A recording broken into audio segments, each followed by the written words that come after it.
All right, we ready? We ready? We good? We good? You good? You good? All right.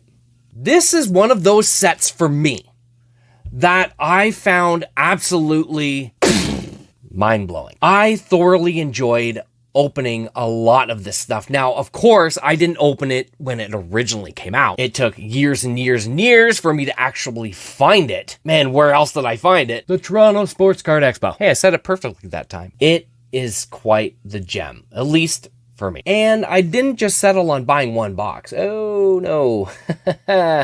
No, I had to go all in there. I went in there deep. Minimum would probably be like maybe 2 boxes.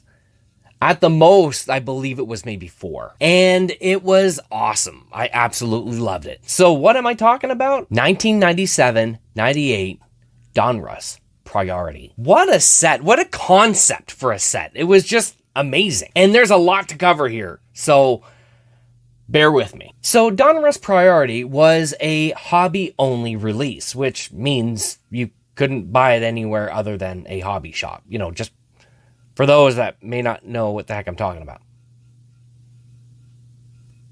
And it wasn't a very huge set. It was only 220 cards. There were actually 2 different types of packs. You had your postcard and you had your stamp packs.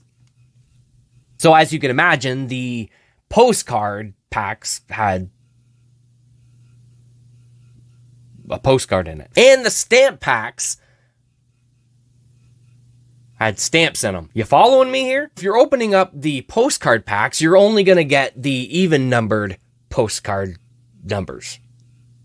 So as you can imagine, if you're opening up the stamp packs, you're getting the odd numbered cards. What is pretty interesting is a good chunk of the base cards are actually short printed. Players such as Patrick Roy, Martin Brodeur, Paul Correa, Joe Sakic, that's just to name a few. But dipping in even further into the subsets, you had your Stamp of Approval, which paralleled the base set with some minor differences. Well, actually some pretty big differences. Stamp of Approval subset actually had a printed stamp, which basically had the name of the subset on it. But the cool thing is that the entire card was cut like a postage stamp, which made it horribly difficult to put it in a penny sleeve without it snagging. And of course, I can't leave out that every card was out of 100 copies. Then we get into direct deposit.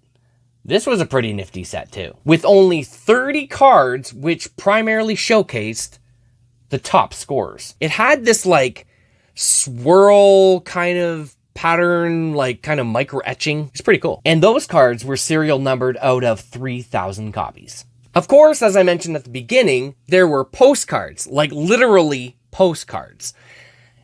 They were pretty nice. With only 36 cards in the set, they also had a set which was called Opening Day Issue. These ones were basically all foil, which made it really easy for chipping. These were also serial numbered out of 1,000 copies. The next subset on deck is called Postmaster Generals, which was only a 20 card set, but showcased all the top goalies in the league. These were also all foil and serial numbered out of 1,500 copies. Oh, no, we ain't done. The coolest subset that I believe that's in this set is the stamps. Now, in my experience, you definitely had to be careful with these because it didn't take very much to really get these damaged. With only 36 of these in the set, they were quite literally printed on a real postage stamp, which were printed in Granada. And if them being sensitive wasn't already a bit of a hassle to begin with, well, of course, there were 3 different variations.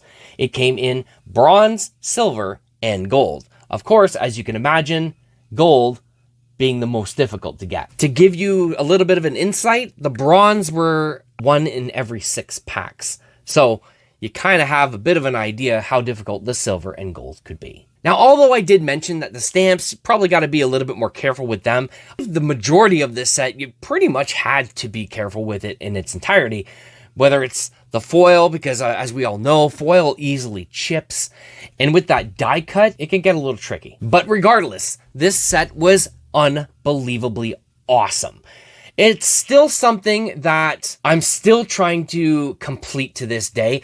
But let me tell you, over the time that I've had to be able to buy these boxes, I have gotten a whole bunch of them, and I would still crack open tons of these without even second guessing it. I feel that took me a lot longer than it should have. I know that's probably a lot of info in your face, but there it is. One of my favorite all-time sets, 1997-98, Donruss Priority. Now I can have a breather. All